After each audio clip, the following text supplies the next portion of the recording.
teman-teman?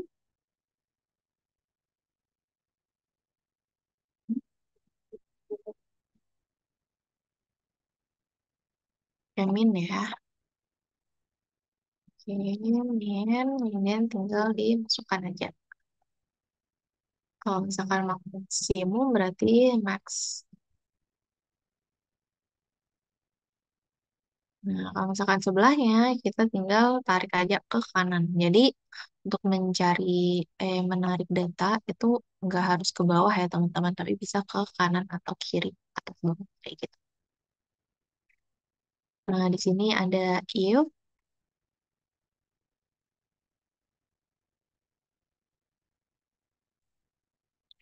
Oke, seperti ini. Jadi, if itu rumusnya kan, kita lihat ya, ada if jika ada logical testnya, jika logical test atau syarat yang kita masukkan di sini itu benar, maka dia akan menjalankan setelah titik komanya atau value if true. Jadi urutannya itu logical test, value if true, value if false. Jadi di sini kalau misalkan jika syarat yang kita masukkan di sini itu benar, maka dijalankanlah value if true-nya. Kalau misalkan syarat yang di sini salah, maka yang dijalankan atau yang ditampilkan itu value if false. Tapi kalau misalkan eh, nanti ada syarat lainnya, berarti dituliskannya di bagian value if false ini tadi. Kayak gitu. Kalau value if true dan value if false aja itu if tunggal ya. Kalau misalkan ada if lainnya itu berarti if majmuk kayak gitu. Oke, sebagai contoh di sini kita cari dulu rata-ratanya. Rata-ratanya kita menghitung pakai apa tadi teman-teman?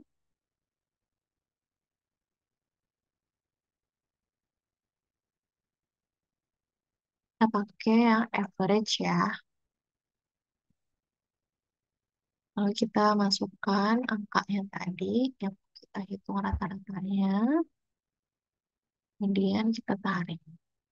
Nah, lalu kita masukkan di sini keterangannya mau kita masukkan apakah dia lulus atau tidak. Syaratnya gimana? Di sini, jika rata-rata skornya atau nilai rata-ratanya itu lebih besar dari 75,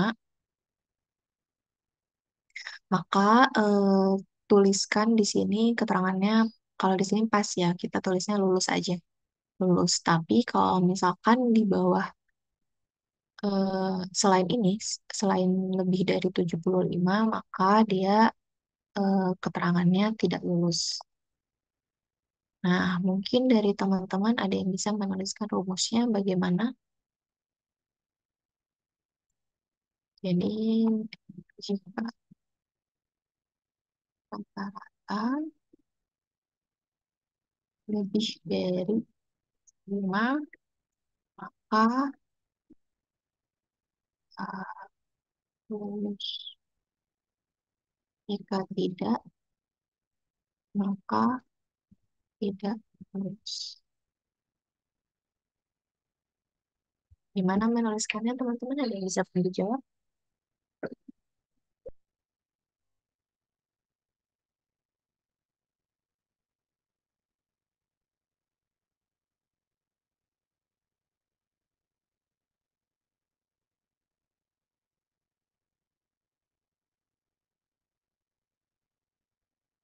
Silakan tulis di chatnya mungkin yang mau coba latihan.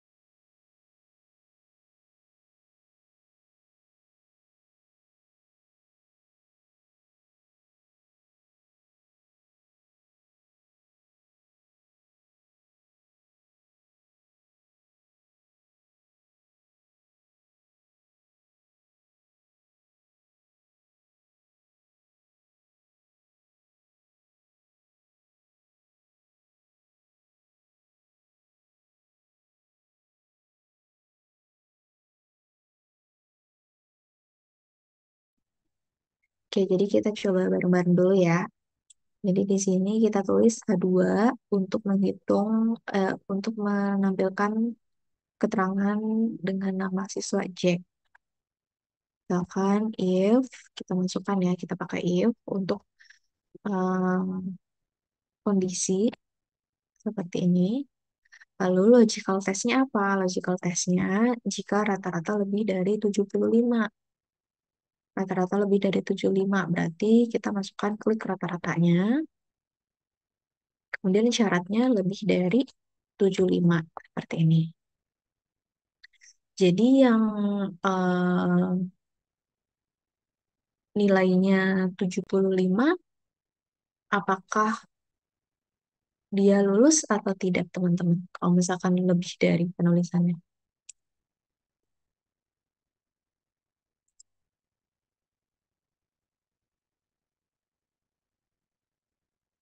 Kalau misalkan dia 75 nih, di sini kan tulisannya lebih dari 75. Berarti kalau misalkan dia nilainya 75, apakah dia dikategorikan lulus atau tidak?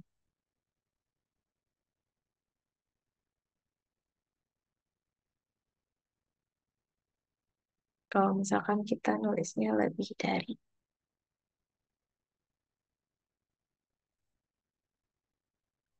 Oke, jawabannya tidak ya teman-teman. Jadi emang banyak sih yang kekecoh kayak gitu. Jadi kalau misalkan kita tulisnya lebih dari 75, maka yang dituliskan di sini itu tidak akan dianggap karena dia lebih dari. Baru kalau misalkan lebih dari sama dengan 75, berarti 75-nya dianggap. Tapi kalau misalkan dia lebih dari, berarti ya harus lebih dari angka itu yang dikategorikan lulus, kayak gitu. Misalkan 75,01. Nah, itu bisa dikategorikan lulus. Tapi kalau 75 aja, dia tidak dikategorikan lulus, kayak gitu. Tapi kalau misalkan teman-teman pinginnya yang nilainya 75 dikategorikan lulus, berarti teman-teman bisa menuliskannya di sini G2, eh, si rata-ratanya lebih dari sama dengan 75. Seperti itu. Nah, di sini kita sudah masukkan logical testnya ya, yang mana syaratnya itu rata-ratanya harus lebih dari 75. Lalu di sini tanda pemisahnya saya titik koma. Kemudian di sini value if true-nya. Kalau misalkan syarat ini benar, maka akan ditampilkan lulus gitu ya. Namun jika syarat ini salah, si ini apa yang ditampilkan, maka yang ditampilkan tidak lulus. Seperti ini. Nah, kita tarik aja ya.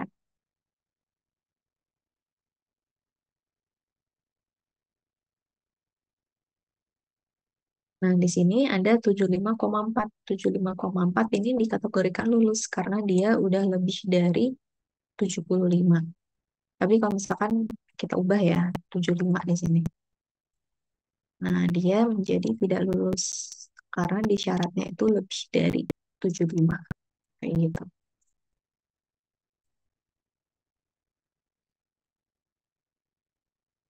Oke, sampai sini untuk if-nya, apakah ada kendala teman-teman?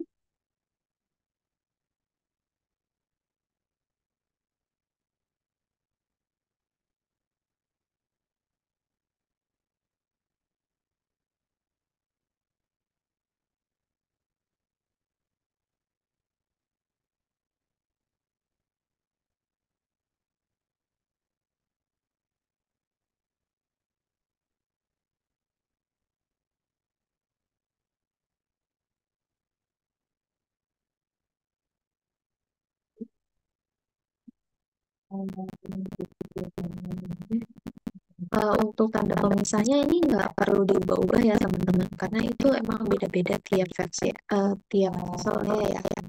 Ya kan di komputer saya itu titik koma, komputer yang lain mungkin dengan versi yang sama itu pakai koma kayak gitu. Jadi disesuaikan aja dengan eh, bawaan dari Excelnya di sini, disesuai dari referensinya kayak gitu. Tapi mungkin kalau misalkan ubah itu saya belum explore sih. Sepertinya itu ada di bagian option di sini.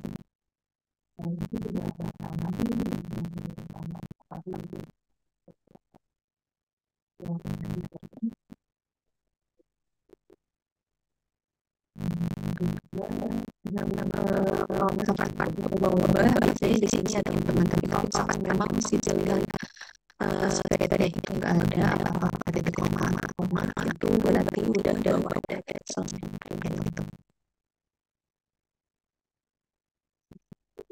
Jadi mengikuti aja referensi dari Excelnya apakah dia pakai koma atau tidak koma kayak gitu.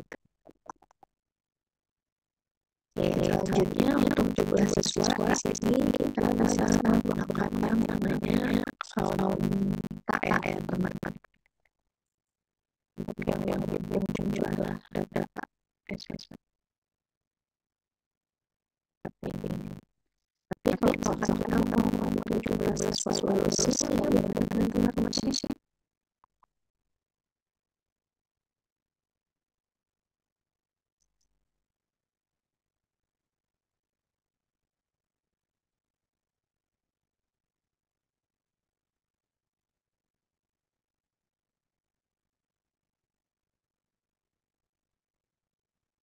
jumlah siswa yang lulus berarti apakah ini ada kita udah cari jumlah siswa pakai kalkulator.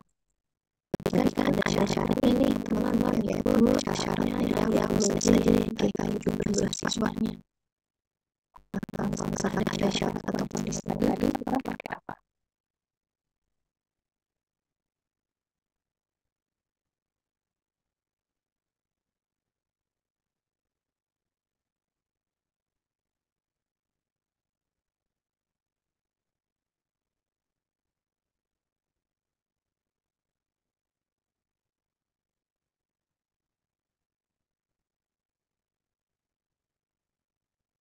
Ya pakai if ya. Jadi di sini kita tuliskan kalau if kita menghitung jumlah dengan kondisi tertentu.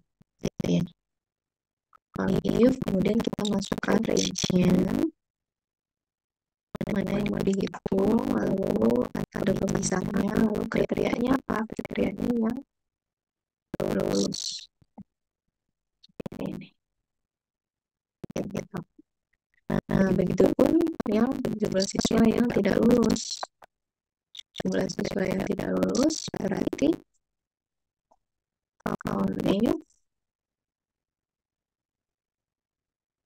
kita masukkan, lalu seperti nah, nanti dia akan keluar. Nah, kemudian misalkan kita mau menghitung menggunakan grafik gitu ya untuk mengetahui visualisasinya. Misalkan jumlah lulusnya 7 ya tadi, jumlah tidak lulusnya 4. Nah, kita sediakan datanya dulu teman-teman seperti ini. Kayak gini. Jadi kita olah dulu datanya supaya bisa menjadi sebuah informasi yang mau kita tampilkan ke dalam sebuah chart. Nah, kalau misalkan kita udah punya seperti ini misalkan ya. Lalu kita pilih insert dan bisa kita langsung pilih yang recommended chart.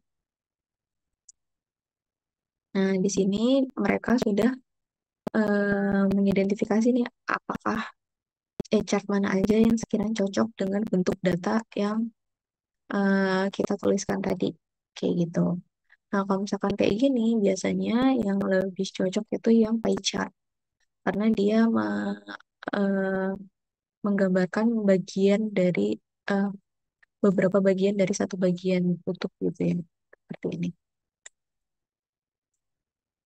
Nah, nanti dia akan muncul si chartnya, yang mana kita bisa modifikasi ya. Misalkan dia mau kita kecilkan gitu ya, ke terlalu gede. Itu bisa juga. Kemudian di tanda plus, ini kita bisa lihat apakah kita mau menampilkan chart title-nya. Chart title itu yang di bagian sini ya, teman-teman. Atau data table-nya. Data table itu, data table, bentar, bentar. Data label itu berarti yang kita masukkan di sini ya, teman-teman.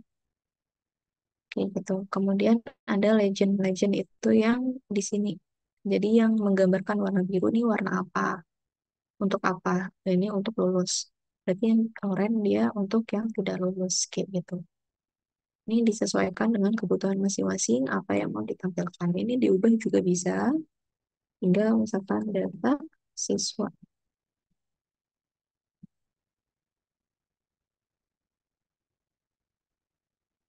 Ini, kayak gitu. Oke, sebentar ya teman-teman.